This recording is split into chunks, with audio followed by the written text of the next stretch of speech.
Alors, mon message ce matin va tourner autour de la reconnaissance. Pas la reconnaissance d'un sentier ou d'un chemin, non, la reconnaissance du cœur, l'action de grâce. Il y a quelques années de cela, on se promenait avec ma femme à Châteaudet, où des amis nous avaient prêté un appartement et on a passé une semaine dans cet appartement à Châteaudet. Et en nous promenant, on est arrivé auprès d'un banc et il y avait une inscription sur ce banc. Il était écrit « Repose-toi et sois reconnaissant ». Pas mal, hein, comme devise. Repose-toi et sois reconnaissant. Alors, on va parler de la reconnaissance donc ce matin, et je lirai un premier texte dans Colossiens 3, les versets 15, 16 et 17. Colossiens 3, 15, 16 et 17. Que la paix du Christ, à laquelle vous avez été appelés pour former un seul corps, règne dans vos cœurs. Soyez reconnaissants. Que la parole du Christ habite en vous avec sa richesse. Instruisez-vous et avertissez-vous réciproquement en toute sagesse par des psaumes, des hymnes, des cantiques spirituels. Sous l'inspiration de la grâce, chantez à Dieu de tout votre cœur. Quoi que vous fassiez en parole ou en œuvre, faites tout au nom du Seigneur Jésus, en rendant grâce par lui à Dieu le Père. Amen. Je pense qu'on peut un petit peu baisser le son. Ça me paraît un peu fort, ça résonne. Dans les 3 versets que nous avons lus dans Colossiens, nous découvrons le thème de la reconnaissance qui est exprimé à 3 reprises. Soyez reconnaissants, première injonction de l'apôtre. Chantez à Dieu dans vos cœurs votre reconnaissance, deuxième injonction de l'apôtre, et en rendant par lui des actions de grâce, troisième injonction de l'apôtre qui nous demande de lui adresser des actions de grâce. Pour la première de ces expressions, 2 mots, soyez reconnaissants, Chouraki, un théologien juif qui a été maire de Jérusalem et qui a beaucoup écrit, et notamment une version de la Bible, Chouraki, dans sa traduction de la Bible, il écrit ceci, « Soyez gratitude ». Et je trouve que ces 2 mots, « soyez gratitude », rendent encore plus fortement le fait que la vraie reconnaissance doit être un état de cœur. Soyez, non pas faites, mais soyez. Soyez gratitude.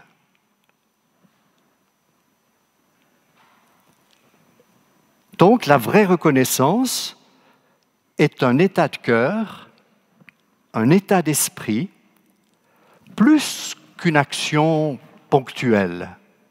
Aujourd'hui, je me sens bien, donc je vais être reconnaissant. Aujourd'hui, tout va bien, alors voilà, autour de moi, je vais pouvoir dire merci, parce que voilà, ça va, mais quand ça ne va pas, c'est plus difficile. Non. Soyez reconnaissants, c'est un état de cœur que l'apôtre nous demande d'avoir. Certes, vous me direz, mais c'est une élémentaire politesse que de dire merci pour toutes les choses reçues gratuitement, ainsi que pour tous les services rendus.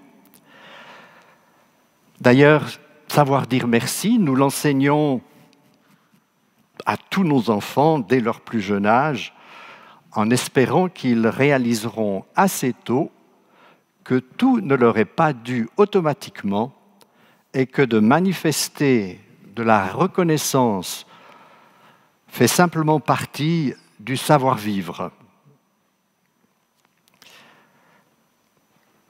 Dommage que cette notion ait tendance aujourd'hui à s'estomper un peu dans notre société. Même si dans nos traductions françaises de la Bible, les mots « reconnaissance » ou « reconnaissant » sont peu employés, la notion par contre de reconnaissance est fondamentale pour la piété biblique. On ne peut pas être un chrétien et ne pas être reconnaissant. Reconnaissant déjà de ce que le Seigneur nous a aimés, reconnaissant de ce qu'il nous a sauvés par son sacrifice à la croix, reconnaissant pour toutes les grâces qu'il nous accorde. Le psaume 100, au verset 4, nous convie à entrer dans ses portes avec reconnaissance. Parce que, Jacques nous l'affirme, toute grâce excellente et tout don parfait descendent d'en haut, du Père des Lumières, chez qui il n'y a ni changement, ni ombre de variation. Dans le psaume 50, au verset 23, nous trouvons d'ailleurs cette affirmation « Celui qui m'honore, c'est celui qui m'offre sa reconnaissance. » Psaume 50, verset 23. « Celui qui m'honore, c'est celui qui m'offre sa reconnaissance. » L'action de grâce est une prière de reconnaissance et très rapidement, vers le milieu du 1er siècle de notre ère chrétienne, la Sainte Seine fut appelée Eucharistie, qui signifie, d'après le grec, action de grâce. L'Eucharistie signifie action de grâce. On dit, nous on dit c'est catholique, on est évangélique, donc Eucharistie, qu'est-ce que c'est pour un mot compliqué? Ben non, l'Eucharistie, c'est tout simplement être reconnaissant, signifie action de grâce. Donc le mémorial de la Seine est une action de grâce. Quand on la prend, on rend grâce à Dieu et les chrétiens rendent au Seigneur Jésus, mort et ressuscité pour eux, cette reconnaissance, et cette reconnaissance doit nous amener à offrir nos vies en sacrifice de reconnaissance justement à notre Dieu. Exprimer sa reconnaissance ne se fait pas toujours facilement. D'ailleurs, une petite parenthèse, combien de lettres le Père Noël reçoit-il en guise de remerciement pour les cadeaux qu'il a apportés? On lui écrit pour qu'il nous en envoie, mais combien de lettres on lui écrit pour lui dire merci? Alors bien sûr, nous les aînés, on sait bien que Père Noël n'existe pas, mais ouais, c'est intéressant de réfléchir à ça. Et nos enfants qui croient encore au Père Noël, est-ce qu'on leur dit aussi, tiens, mais tu lui as écrit pour lui demander, mais est-ce que tu pourrais lui écrire pour lui dire merci? Il n'y en a pas beaucoup qui le font, hein?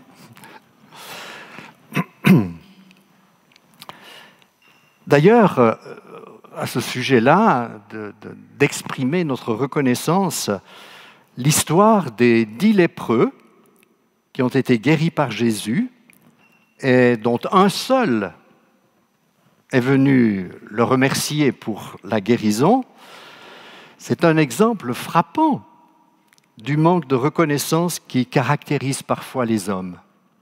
Voilà 10 lépreux que Jésus rencontre. Et de loin, parce qu'il n'osait pas s'approcher, il crie, il l'invoque, il lui demande « mais guéris-nous ». Et puis Jésus leur dit, allez vous montrer aux prêtres. Et pendant qu'ils y vont, et voilà qu'ils sont tous guéris. Mais sur ces 10 lépreux qui ont été guéris, l'Évangile nous dit qu'il y en a un seul qui est revenu dire merci à Jésus. Un seul sur les 10. Ça ne fait pas beaucoup, hein? 1 sur 10, quelle petite moyenne. 1 sur 10 qui vient dire merci au Seigneur. Et l'Évangile, Luc nous raconte et nous dit que celui qui est revenu dire merci, ce n'est pas un lépreux de la maison d'Israël. Non. Il était quoi? Il était samaritain. Donc, un samaritain, c'est une personne qui, dans la compréhension juive, est un étranger.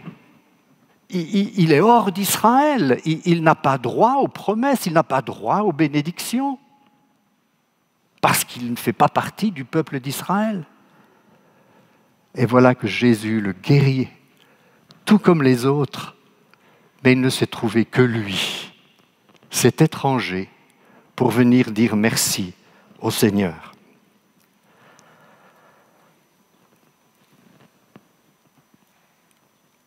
Le Samaritain, donc, il a reçu en prime le salut, hein, parce que Jésus lui a dit, va, ta foi t'a sauvé. Je suis certain que des gens qui sont hors Église, on les appelle les inconvertis, qui savent vivre dans la reconnaissance et dans le contentement d'esprit, ils sont tout proches du royaume. Ceux qui savent vivre dans la reconnaissance, dans le contentement d'esprit, je le redis, sont proches du salut. Par contre, les rouspéteurs, les insatisfaits, les ingrats de service, eh bien, eux, au contraire, je crois qu'ils sont loin du royaume. Le contentement d'esprit, dira Paul à Timothée, est source de paix et de joie. Paul écrivait, « La véritable foi en Dieu est en effet une source de richesse quand on sait être content avec ce qu'on a. » Vous me direz peut-être ce matin, mais est-ce qu'on peut être reconnaissant quand tout va mal? Ça, c'est une bonne question. Hein? Quand tout se tourne contre moi, quand les circonstances deviennent difficiles, quand on est plongé dans l'adversité, dans la tempête, dans toutes sortes de difficultés qui peuvent être personnelles, qui peuvent être autour de nous, peut-être dans nos familles, quand on rencontre ces difficultés, est-ce qu'il est encore possible de rester reconnaissant? Bien, on va prendre exemple sur Jérémie, le prophète. Et je vous propose une lecture dans le livre de Jérémie, au chapitre 3, dans les Lamentations de Jérémie, pardon. Les Lamentations de Jérémie au chapitre 3.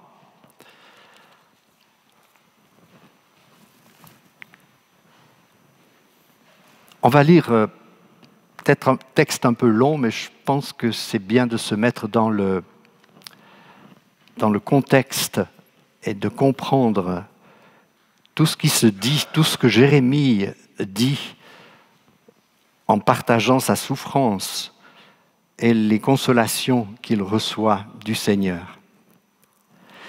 La tradition nous dit que Jérémie a écrit ce poème alors qu'il regardait la ville de Jérusalem brûler, incendiée par les Babyloniens qui venaient de vaincre le royaume de Juda et qui emmenait en captivité une bonne partie de ses habitants. Jérémie est resté et il contemple Jérusalem qui se vide de ses habitants, dont les murailles ont été détruites et le feu est là, et il contemple cette terrible chose qui s'est produite. C'était le jugement de Dieu qui arrivait parce que Jérémie il avait assez prophétisé, assez dit et redit au peuple de Juda sans que cela ne suscite en eux un changement de cœur. Donc, Jérémie, prophète impopulaire, annonciateur du jugement de l'Éternel sur Jérusalem et ses habitants, Jérémie qui a été jeté dans une citerne vide, lui, il a beaucoup souffert du rejet et du peu d'écho rencontré par ses avertissements. Il écrit ceci dans Lamentation. Il contemple donc Jérusalem en train d'être détruite. Je suis l'homme qui a vu l'humiliation sous le bâton de son courroux. Il m'a conduit, il m'a fait aller dans les ténèbres et non dans la lumière. Contre moi, il tourne et retourne sa main tout le jour. Il a flétri ma chair et ma peau, il a brisé mes os. Il a bâti des retranchements contre moi, il m'a environné d'amertume et de lassitude. Il me fait habiter dans les ténèbres comme ceux qui sont morts dès longtemps. Il m'a emmuré pour que je ne sorte pas. Il a fait peser des chaînes sur moi. J'ai beau crier et appeler au secours, il ferme tout accès à ma prière. Il a muré mon chemin avec des pierres de taille. Il a fait dévier mes sentiers. Il a été pour moi un ours en embuscade, un lion dans un lieu caché. Il a détourné mes pas, il m'a déchiré, il m'a mis dans la désolation. Il a tendu son arc et m'a placé comme une cible pour sa flèche. Il a fait entrer dans mes reins les traits de son carquois. Je suis devenu la risée de tout mon peuple. Tout le jour, je suis l'objet de leurs chansons. Il m'a rassasié d'herbes amères, il m'a abreuvé d'absinthe. Il m'a fait casser les dents sur du gravier, il m'a enfoui dans la cendre. Tu m'as rejeté loin de la paix. J'ai oublié ce qu'est le bonheur. Et j'ai dit, elle est perdue, ma confiance. Mon espérance en l'Éternel s'est évanouie. Souviens-toi de mon humiliation et de ma vie errante, de l'absinthe et du poison. Mon âme s'en souvient bien, elle est abattue au-dedans de moi. Puis subitement, dans ce texte, nous avons un changement. Et Jérémie change de registre, si je peux dire. Il écrira « Voici ce que je veux repasser en mon cœur, ce pourquoi j'espère. » Voyez, il veut repasser en son cœur non pas toutes les tristesses qui sont en lui, non pas tout le sentiment de rejet et d'abandon du Seigneur, non, il change de registre, il veut vraiment passer à autre chose. Et il écrira, il dira, voici ce que je veux repasser en mon cœur, ce pourquoi j'espère, c'est que la bienveillance de l'Éternel n'est pas épuisée et que ses compassions ne sont pas à leur terme. Elles se renouvellent chaque matin. Grande est ta fidélité. L'Éternel est mon partage, dit mon âme. C'est pourquoi je veux m'attendre à lui. L'Éternel est bon pour qui espère en lui, pour celui qui le cherche. Il est bon d'attendre en silence le salut de l'Éternel. Il est bon pour l'homme de porter le joug dans sa jeunesse. Vous voyez, le ton change. Jérémie décrit sa souffrance, il décrit tout ce par quoi il passe, il décrit sa détresse, il décrit ce sentiment d'abandon, ce sentiment de rejet. Il dira, elle est perdue ma confiance, mon espérance en l'Éternel, c'est fini, j'en ai plus. Et puis, il dira, voici ce que je veux repasser en mon cœur, ce pourquoi j'espère. Changement de ton, changement de registre, changement d'optique. Il voit les choses d'une manière différente. Alors que s'il ne fait qu'évoquer sa misère et penser à toute l'amertume que sa situation engendrait, il dira, mais c'était comme un poison pour mon âme. Parce qu'il ne pouvait rien oublier, il se sentait accablé. Les sombres pensées du découragement l'avaient presque anéanti. Il n'avait plus d'espoir. Alors, comment remercier le Seigneur? Comment vivre dans la reconnaissance quand on traverse une telle situation? Eh bien, Jérémie, alors qu'il y réfléchit, il nous donne des clés. Il se met à penser que le Seigneur est toujours le même. Jérémie essaye de se rappeler les nombreux bienfaits dont il fut le bénéficiaire et les multiples interventions de l'Éternel dont il fut le témoin. Son regard s'est porté sur autre chose que sa souffrance. On dirait aujourd'hui, en psychologie, il a cessé de se complaire dans le rôle de victime,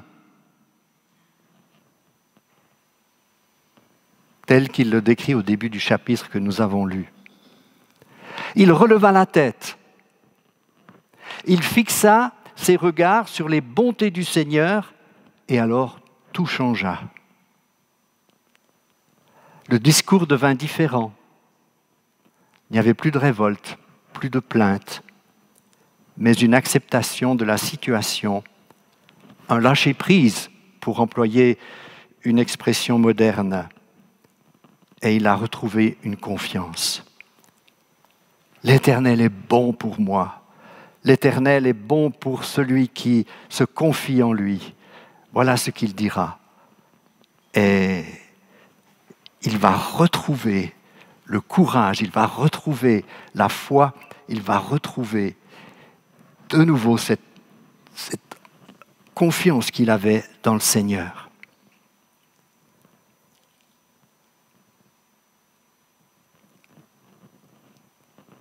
Quelles sont les pensées qui nous habitent en ce moment?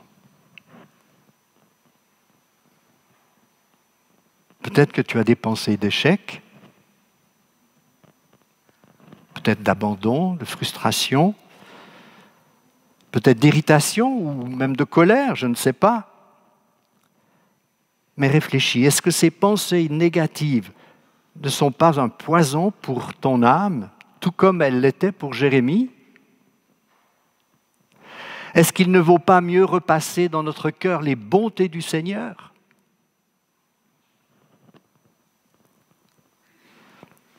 Parce que la reconnaissance dans la vie chrétienne doit devenir, tout comme la louange, un style de vie, un état de cœur, un état de pensée. Souvenez-vous comment Chouraki, dans sa traduction, avait écrit « Soyons gratitude ». Notre reconnaissance, notre contentement d'esprit feront du bien à ceux qui nous entourent et ils renforceront notre témoignage auprès des incroyants. J'ai trouvé une citation, il y a déjà quelques années de ça, au sujet de la gratitude. Et je l'ai gardée parce que je trouvais qu'elle était très profonde. La gratitude est un vaccin, une antitoxine et un antiseptique.